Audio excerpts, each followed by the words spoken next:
Dangerfield.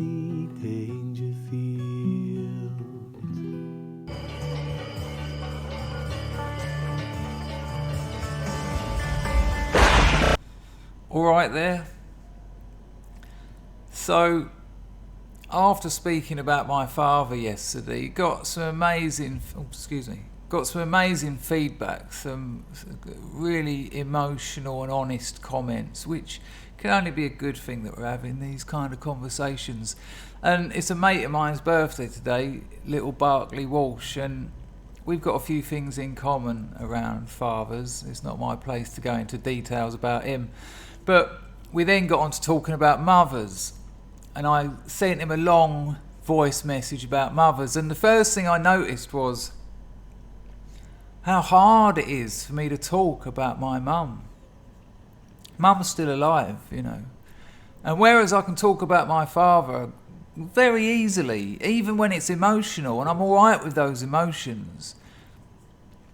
But, you know, as soon as I sent him that message afterwards, I was like, I should really talk about relationships between sons and mothers. And I laughed. This is no surprise that I keep, like, coughing and that when I'm struggling to explain stuff. It happened briefly in the father video, and it'll happen again in this. You know, that's some kind of psychosomatic reaction to speaking something that's quite troubling for me. You know, my relationship with my mum is very strange. It's improved with age, and, you know, hands up, don't shoot, mum. I put her through hell. You know, the majority of my adult life, I've been a very serious drug addict. And a lot of that time, not all of it, but probably a third of it, I was living at her house and putting her through all that bullshit. The old bill coming round, this happening, gangsters coming round, me being sick, me trying to do a withdrawal, me ending up in hospital, me going to rehab. No mother should have to go through that. It's hell for a parent, it must be. But after my father died, this is no accident.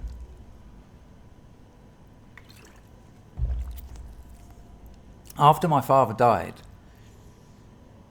you know, I am the spitting image of my dad. You know, it's ridiculous. I've taken all the genes from the Dangerfield side. I look nothing like my mother, nothing like her family, nothing like her father. Everything like my dad's father and my father. And I'm always being told how much I'm like him. You know, when we meet other family members, especially when I was younger, the first thing they'd say to my mum is, "Oh, and he like his dad," and I'd love it. Yes, I'd be like, yes, I am like my dad. I am like my hero. I am like that grass track racing foundry working funny man. Yes, I am. And I've never identified with my mother. So that's not true. Jesus.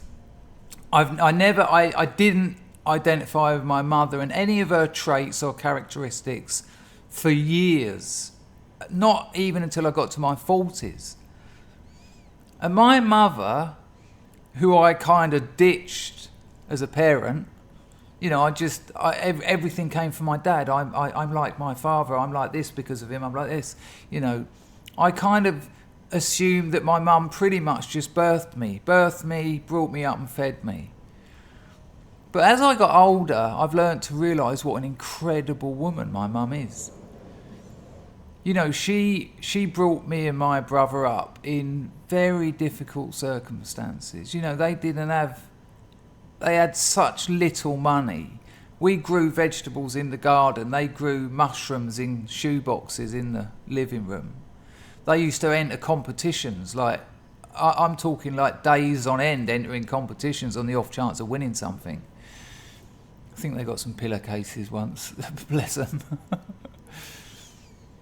And she did all that. You know, she was a secretary for a lawyer, not a legal secretary, which is weird, but she was a secretary for a lawyer. When she had my brother, she became a housewife, raised us all, and then when my dad died, she got me and my brother through university.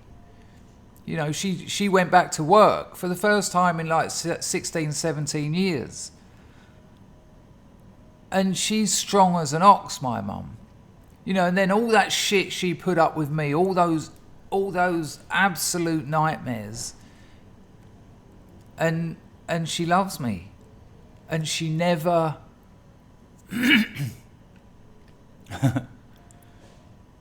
you know, she's got her problems. She doesn't know how to pay an interest in anything I do.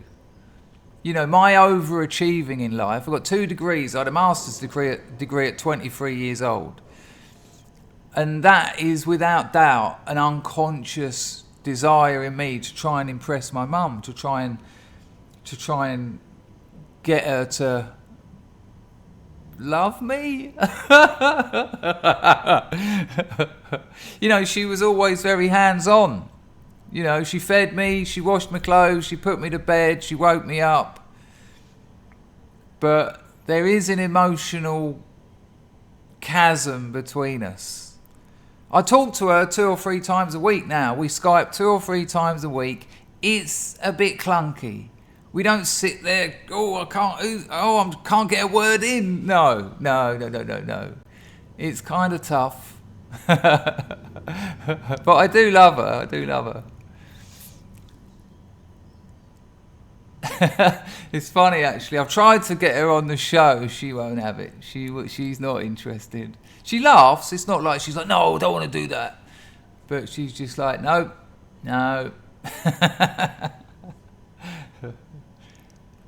But as I've aged, I've realised that I do identify with her.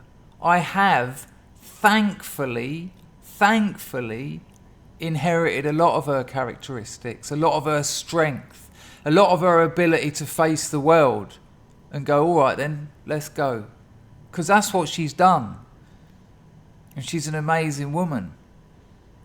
The only problem is she's not perfect. Which is all right. Because they are when you're a kid. They seem to be anyway for most people.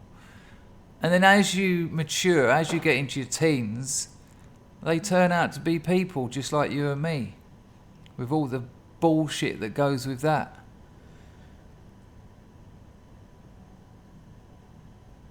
You know, I expect my mum to pay an interest in what I do. I used to get really angry that she never talked to me about my degrees. And like, what? She's going to talk to me about French post-structuralist deconstruction. My mum, who grew up in a boozer. My mum, who's been an housewife for 16 years. Yeah, that's going to happen. You know, I got to realise she's quite shy. She's quite shy around things she doesn't know about.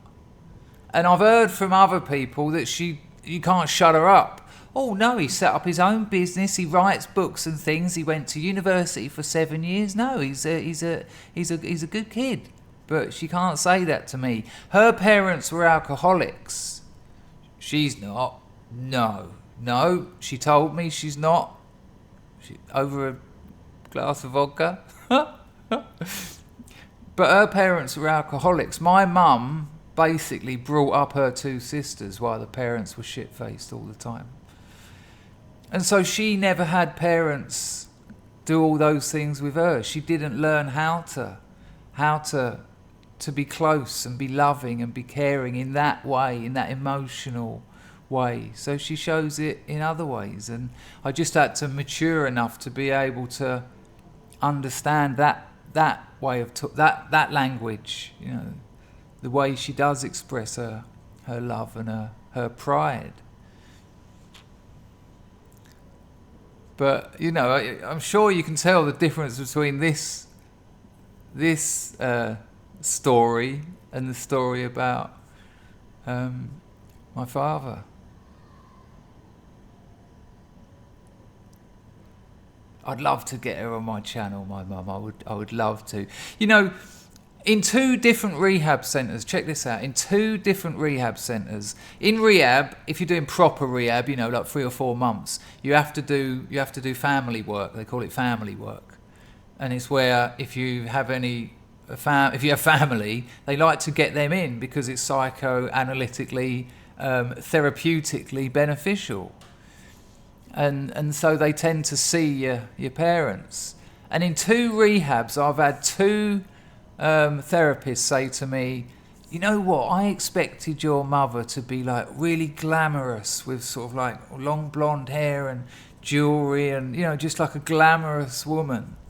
2 different places said that to me. And it could not be further from the truth. You know, my mum's jumper and a pair of jeans. You know, you would never have described my mum as glamorous. And it's a weird reflection on me. I mean, what? Why would you think that? I found that bizarre, especially when it happened the second time. But she's a good woman. Emotionally absent, yeah. But, you know, I was talking to Barclay about this, you know, acceptance. And I've learned to accept that. And acceptance isn't saying that something's all right, isn't saying that something's correct or in any way justified. It's just to stop banging your head on the wall about it. That's how it is. Why don't you engage with the situation as it is instead of keep trying to change it? That's what acceptance is. And I've accepted that about her. And we found new ways. We found different ways to be close. You know, she'll die one day. She's 76 now, my mum. And you wouldn't think she's going to die, though. You know, the way she acts, the way she gets about, the way she's busy, the way she does things, you'd think she was about 50. It's quite something.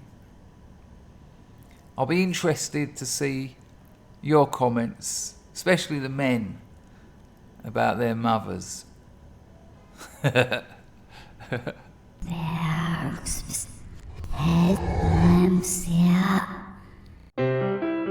Non più tra i farfalloni amoroso, notte e giorno di torno girano, delle belle turbando al riposo, ma ci sei tuo gino d'amor.